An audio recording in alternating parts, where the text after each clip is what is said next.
A revolver is a repeating handgun that has a revolving cylinder containing multiple chambers and at least one barrel for firing.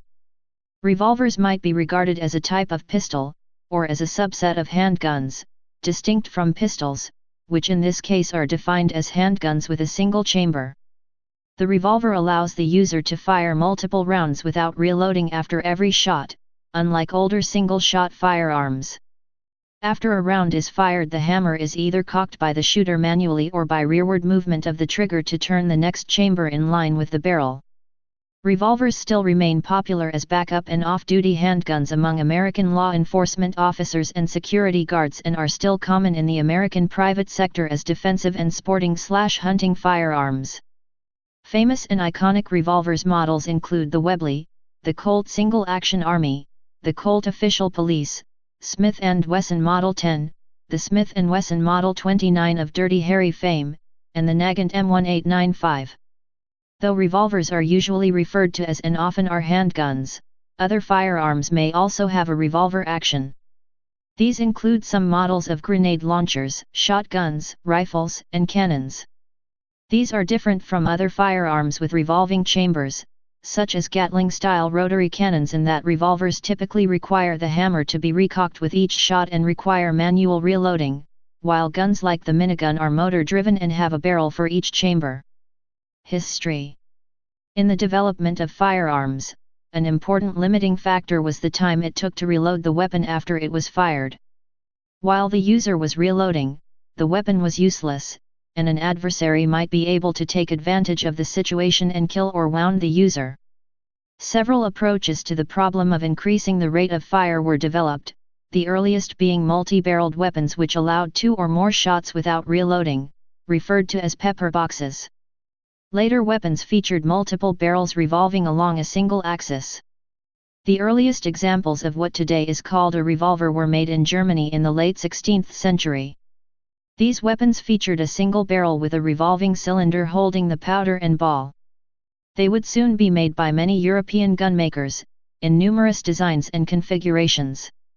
However, these weapons were difficult to use, complicated, and prohibitively expensive to make, and as such they were not widely distributed. In 1836, an American, Samuel Colt, patented the mechanism that led to the widespread use of the revolver, the mechanically indexing cylinder. According to Samuel Colt, he came up with the idea for the revolver while at sea, inspired by the capstan, which had a ratchet and pawl mechanism on it, a version of which was used in his guns to rotate the cylinder by cocking the hammer. This provided a reliable and repeatable way to index each round and did away with the need to manually rotate the cylinder. Revolvers proliferated largely due to Colt's ability as a salesman. But his influence spread in other ways as well. The build quality of his company's guns became famous, and its armories in America and England trained several seminal generations of toolmakers and other machinists, who had great influence in other manufacturing efforts of the next half-century. Early revolvers were caplocks and loaded as a muzzle loader. The user poured black powder into each chamber, rammed down a bullet on top of it, then placed percussion caps on the nipple at the rear of each chamber, where the hammer would fall on it. This was similar to loading a traditional single-shot muzzle-loading pistol, except that the powder and shot could be loaded directly into the front of the cylinder rather than having to be loaded down the whole length of the barrel. Importantly, this allowed the barrel itself to be rifled, since the user wasn't required to force the tight-fitting bullet down the barrel in order to load it. A traditional muzzle-loading pistol had a smoothbore and relatively loose-fitting shot, which allowed easy loading, but gave much less accuracy. When firing the next shot, the user would raise his pistol vertically as he cocked the hammer back so as to let the fragments of the burst percussion cap fall out so as to not jam the mechanism. Some of the most popular cap and ball revolvers were the Colt Model 1851 Navy Model, 1860 Army Model, and Colt Pocket percussion revolvers, all of which saw extensive use in the American Civil War.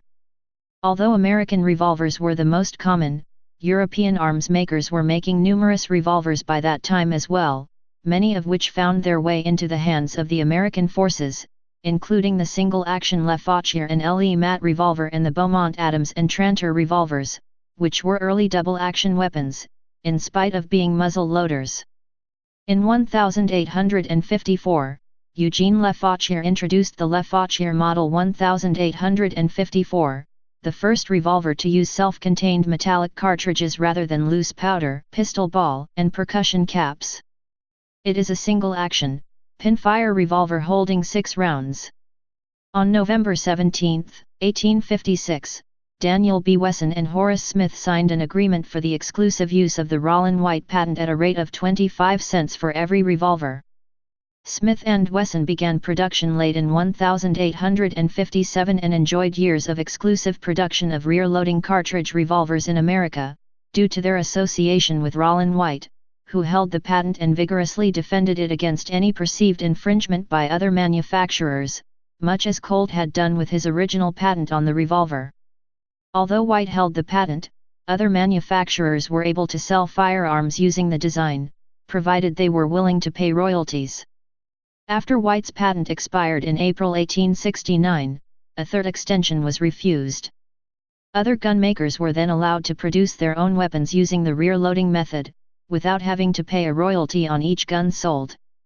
Early guns were often conversions of earlier cap-and-ball revolvers, modified to accept metallic cartridges loaded from the rear, but later models, such as the Colt Model 1872 open-top and the Smith & Wesson Model 3, were designed from the start as cartridge revolvers. In 1873, Colt introduced the famous Model 1873, also known as the single-action Army, the Colt .45, not to be confused with Colt-made models of the M1911 semi-automatic, or simply, the Peacemaker, one of the most famous handguns ever made. This popular design, which was a culmination of many of the advances introduced in earlier weapons, fired 6 metallic cartridges and was offered in over 30 different calibers and various barrel lengths. It is still in production, along with numerous clones and lookalikes, and its overall appearance has remained the same since 1873. Although originally made for the United States Army, the Model 1873 was widely distributed and popular with civilians, ranchers, lawmen, and outlaws alike. Its design has influenced countless other revolvers. Colt has discontinued its production twice, but brought it back due to popular demand and continues to make it to this day. In the US, the traditional single-action revolver still reigned supreme until the late 19th century. In Europe, however, arms makers were quick to adopt the double-action trigger. While the US was producing weapons like the Model 1873, the Europeans were building double-action models like the French Moss Model 1873 and the somewhat later British Enfield MKI and II revolvers. Britain relied on cartridge conversions of the earlier Beaumont Adams double-action prior to this. Colt's first attempt at a double-action revolver to compete with the European manufacturers was the Colt Model 1877, which earned lasting notoriety for its overly complex, expensive, and fragile trigger mechanism, which in addition to failing frequently, also had a terrible trigger pull unless given the attentions of a competent gunsmith. In 1889, Colt introduced the Model 1889, the first truly modern double-action revolver, which differed from earlier double-action revolvers by having a swing-out cylinder, as opposed to a top break or side-loading cylinder. Swing-out cylinders quickly caught on, because they combined the best features of earlier designs. Top break actions gave the ability to eject all empty shells simultaneously, and exposed all chambers for easy reloading, but having the frame hinged into 2 halves weakened the gun and negatively affected accuracy, due to lack of rigidity. Side loaders, like the earlier Colt Model 1871 and 1873, gave a rigid frame, but required the user to eject and load one cylinder at a time, as they rotated the cylinder to line each chamber up with the side-mounted loading gate. Smith & Wesson followed 7 years later with the hand ejector, Model 1896 in .32 S&W long caliber, followed by the very similar, yet improved, Model 1899, later known as the Model 10, which introduced the new .38 special cartridge. The Model 10 went on to become the best-selling handgun of the 20th century, at 6 million units, and the .38 Special is still the most popular chambering for revolvers in the world. These new guns were an improvement over the Colt 1889 design since they incorporated a combined center pin and ejector rod to lock the cylinder in position. The 1889 did not use a center pin and the cylinder was prone to move out of alignment. Revolvers have remained popular to the present day in many areas, although in the military and law enforcement, they have largely been supplanted by magazine-fed semi-automatic pistols such as the Beretta M9, especially in circumstances where reload time and higher cartridge capacity are deemed important. Patents. Elisha Collier of Boston, Massachusetts patented a flintlock revolver in Britain in 1818, and significant numbers were being produced in London by 1822. The origination of this invention is in doubt, as similar designs were patented in the same year by Artemus Wheeler in the United States and by Cornelius Coolidge in France. Samuel Colt submitted a British patent for his revolver in 1835 and an American patent, number 138, on February 25, 1836 for a revolving gun, and made the first production model on March 5 of that year. Another revolver patent was issued to Samuel Colt on August 29, 1839. The February 25, 1836 patent was then reissued as U.S. Patent Re 00,124 entitled Revolving Gun on October 24, 1848. This was followed by U.S. Patent 0,007,613 on September 3, 1850 for a revolver, and by U.S. Patent 0,007,629 on September 10, 1850 for a revolver. U.S. Patent 5,333,531 was issued to Roger C. Field for an economical device for minimizing the flash gap of a revolver between the barrel and the cylinder. In 1855, Rollin White patented the bored-through cylinder entitled Improvement in Revolving Firearms U.S. Patent 00,093,653. In 1856 Horace Smith and Daniel Wesson formed a partnership, S&W, developed and manufactured a revolver chambered for a self-contained metallic cartridge. Design. A revolver works by having several firing chambers arranged in a circle in a cylindrical block that are brought into alignment with the firing mechanism and barrel one at a time. In contrast, other repeating firearms, such as bolt action, lever action, pump action, and semi-automatic, have a single firing chamber and a mechanism to load and extract cartridges into it. A single-action revolver requires the hammer to be pulled back by hand before each shot, which also revolves the cylinder. This leaves the trigger with just one single action left to perform, releasing the hammer to fire the shot, so the force and distance required to pull the trigger can be minimal. In contrast, with the self-cocking revolver, one long squeeze of the trigger pulls back the hammer and revolves the cylinder, then finally fires the shot. They can generally be fired faster than a single action, but with reduced accuracy in the hands of most shooters. Most modern revolvers are traditional double action, which means they may operate either in single action or self-cocking mode. The accepted meaning of double action has, confusingly, come to be the same as self-cocking, so modern revolvers that cannot be pre-cocked are called double action only. These are intended for concealed carry, because the hammer of a traditional design is prone to snagging on clothes when drawn. Most revolvers do not come with accessory rails, which are used for mounting lights and lasers, except for the Smith & Wesson MNPR 8.357 Magnum, Smith & Wesson Model 325 Thunder Ranch, .45 ACP, and all versions of the Chiappa Rhino, .357 Magnum, 9x19 mm, .40 SNW, or 9x21 mm, except for the 2 model, respectively. However, certain revolvers, such as the Taurus Judge and Charter Arms revolvers, can be fitted with accessory rails. Most commonly, such revolvers have 5 or 6 chambers, hence the common names of 6-gun or 6-shooter. However, some revolvers have 7, 8, 9, or 10 chambers, often depending on the caliber, and at least one revolver has 12 chambers, the U.S. firearms model 12-22. Each chamber has to be reloaded manually, which makes reloading a revolver a much slower procedure than reloading a semi-automatic pistol. Compared to auto-loading handguns, a revolver is often much simpler to operate and may have greater reliability. For example, should a semi-automatic pistol fail to fire, clearing the chamber requires manually cycling the action to remove the errant round, as cycling the action normally depends on the energy of a cartridge firing. With a revolver, this is not necessary as none of the energy for cycling the revolver comes from the firing of the cartridge, but is supplied by the user either through cocking the hammer or, in a double-action design, by just squeezing the trigger. Another significant advantage of revolvers is superior ergonomics, particularly for users with small hands.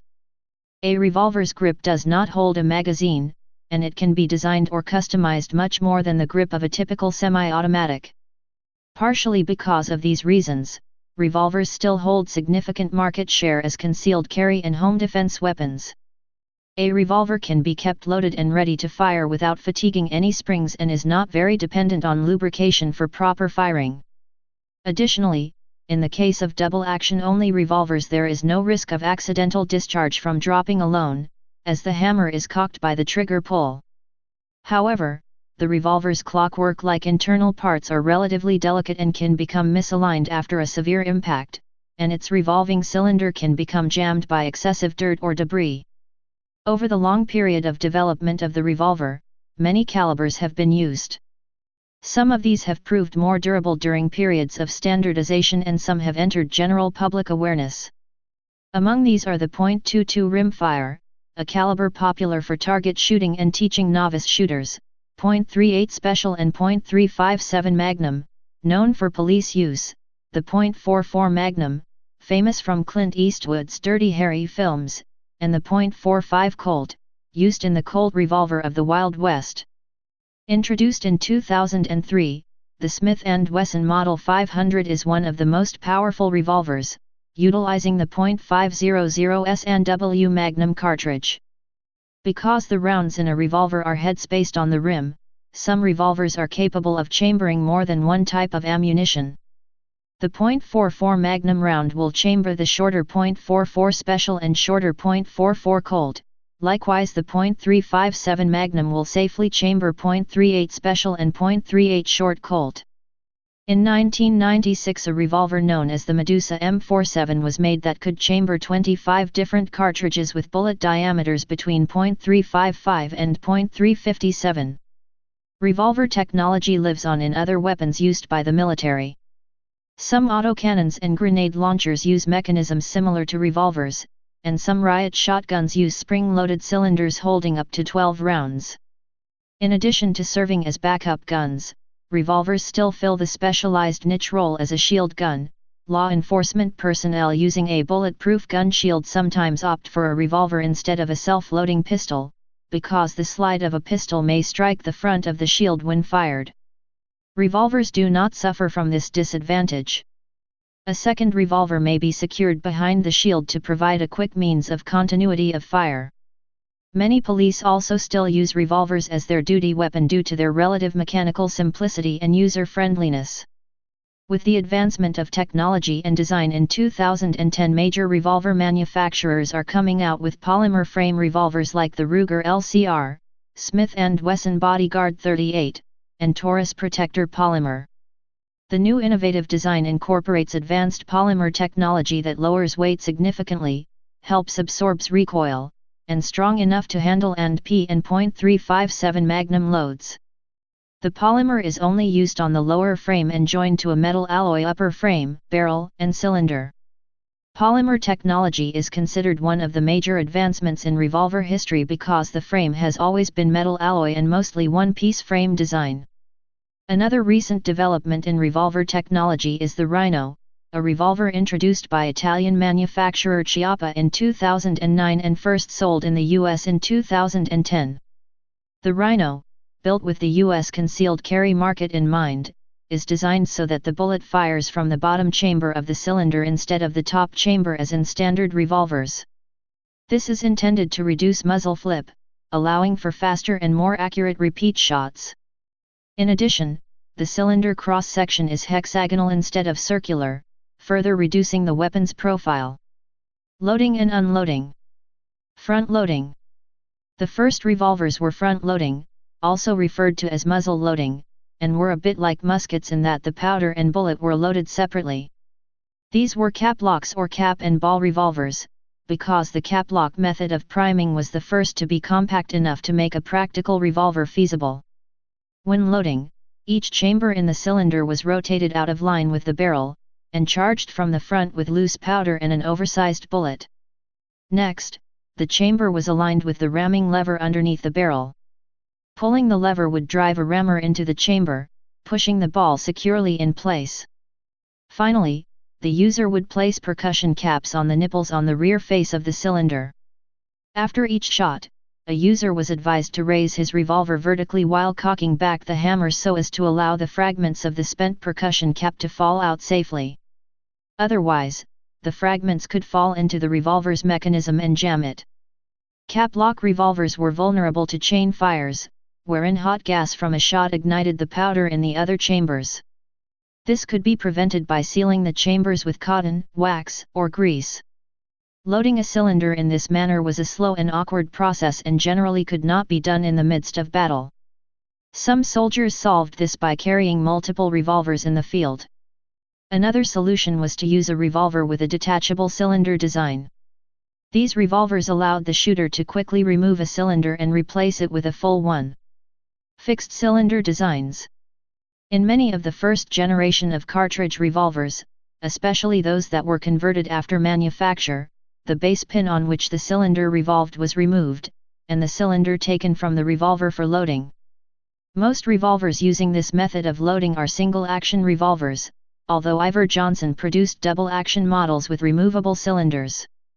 The removable cylinder design is employed in some modern micro-revolvers, usually in .22 caliber, in order to simplify their design. These weapons are small enough to fit in the palm of the hand. Later single-action revolver models with a fixed cylinder used a loading gate at the rear of the cylinder that allowed insertion of one cartridge at a time for loading, while a rod under the barrel could be pressed rearward to eject the fired case. The loading gate on the original Colt designs, and on nearly all single-action revolvers since, such as the famous Colt single-action Army, is on the right side, which was done to facilitate loading while on horseback. With the revolver held in the left hand with the reins of the horse, the cartridges can be ejected and loaded with the right hand. Because the cylinders in these types of revolvers are firmly attached at the front and rear of the frame, and the frame is typically full thickness all the way around, fixed cylinder revolvers are inherently strong designs. Accordingly, many modern large-caliber hunting revolvers tend to be based on the fixed cylinder design. Fixed cylinder revolvers can fire the strongest and most powerful cartridges, but at the price of being the slowest to load and reload, and they cannot use speed loaders or moon clips for loading, as only one chamber is exposed at a time to the loading gate. Top brake. In a top brake revolver, the frame is hinged at the bottom front of the cylinder. Releasing the lock and pushing the barrel down exposes the rear face of the cylinder. In most top brake revolvers, this act also operates an extractor that pushes the cartridges in the chambers back far enough that they will fall free, or can be removed easily. Fresh rounds are then inserted into the cylinder. The barrel and cylinder are then rotated back and locked in place, and the revolver is ready to fire. Top brake revolvers can be loaded more rapidly than fixed frame revolvers, especially with the aid of a speed loader or moon clip. However, this design is much weaker and cannot handle high-pressure rounds. While this design is mostly obsolete today, supplanted by the stronger yet equally convenient swing-out design, manufacturers have begun making reproductions of late 19th century designs for use in cowboy action shooting. The most commonly found top brake revolvers were manufactured by Smith & Wesson, Webley & Scott, Iver Johnson, Harrington & Richardson, Manhattan Firearms, Meriden Arms, and Forehand & Wadsworth. Tip-up. The tip-up was the first revolver design for use with metallic cartridges in the Smith & Wesson Model 1, on which the barrel pivoted upwards, hinged on the forward end of the top strap. On the S&W tip-up revolvers, the barrel release catch is located on both sides of the frame in front of the trigger. Smith & Wesson discontinued it in the third series of the Smith & Wesson Model 1.5, but it was fairly widely used in Europe in the 19th century, after a patent by Spurlet in 1870, which also included an ejector. Swing-out cylinder. The most modern method of loading and unloading a revolver is by means of the swing-out cylinder. The cylinder is mounted on a pivot that is parallel to the chambers, and the cylinder swings out and down, to the left in most cases. An extractor is fitted, operated by a rod projecting from the front of the cylinder assembly. When pressed, it will push all fired rounds free simultaneously. As in top brake models, the travel is designed to not completely extract longer, unfired rounds. The cylinder may then be loaded, singly or again with a speed loader, closed, and latched in place. The pivoting part that supports the cylinder is called the crane.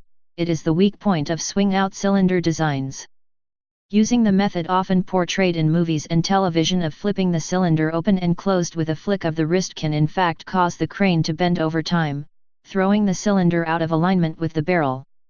Lack of alignment between chamber and barrel is a dangerous condition, as it can impede the bullet's transition from chamber to barrel. This gives rise to higher pressures in the chamber, bullet damage, and the potential for an explosion if the bullet becomes stuck. The shock of firing can exert a great deal of stress on the crane, as in most designs the cylinder is only held closed at one point, the rear of the cylinder. Stronger designs, such as the Ruger Super Red Hawk, use a lock in the crane as well as the lock at the rear of the cylinder. This latch provides a more secure bond between cylinder and frame, and allows the use of larger, more powerful cartridges. Swing-out cylinders are rather strong, but not as strong as fixed cylinders, and great care must be taken with the cylinder when loading, so as not to damage the crane.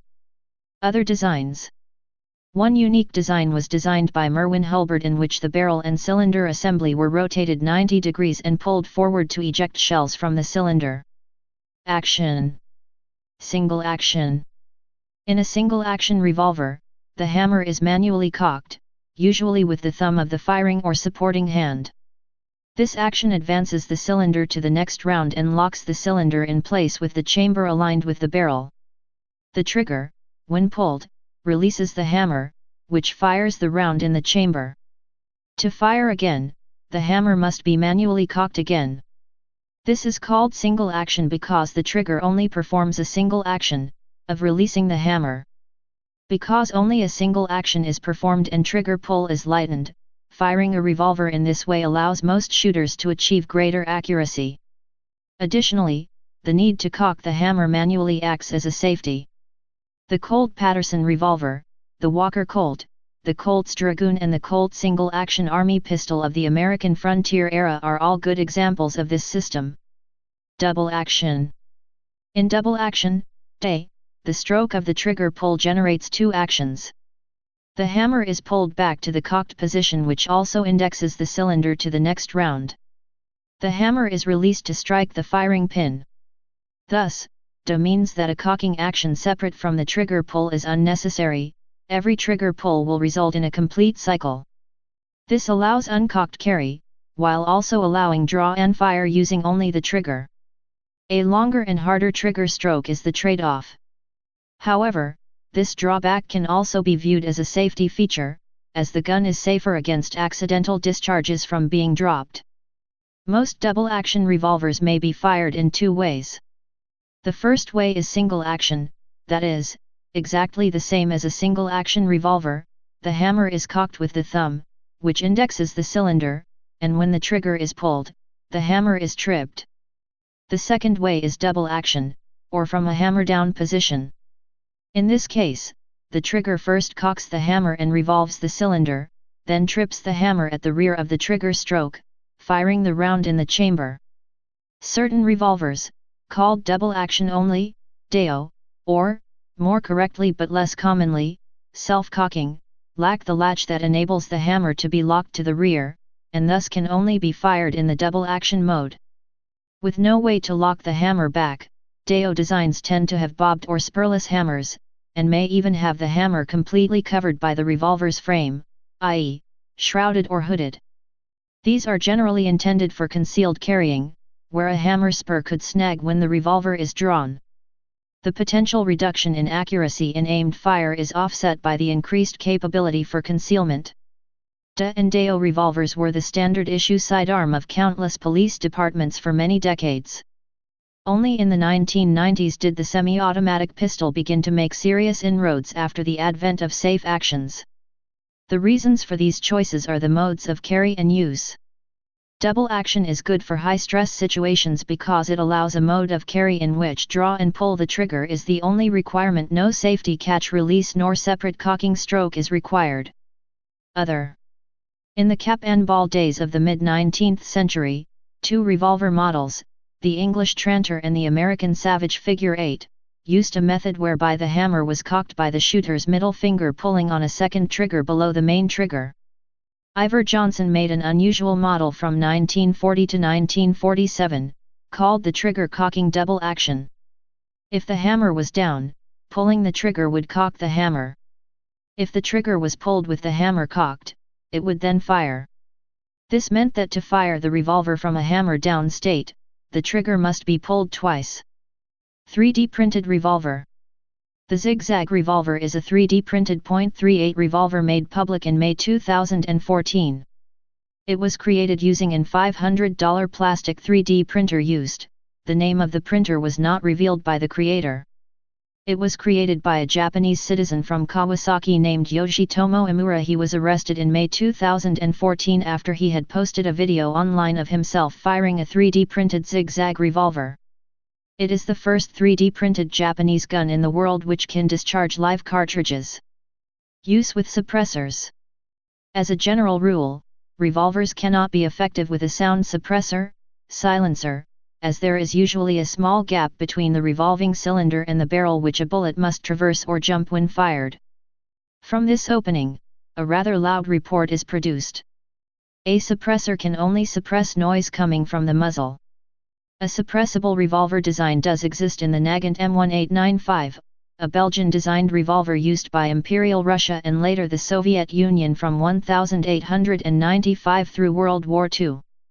This revolver uses a unique cartridge whose case extends beyond the tip of the bullet, and a cylinder that moves forward to place the end of the cartridge inside the barrel when ready to fire. This bridges the gap between the cylinder and the B. Please subscribe and thanks for watching.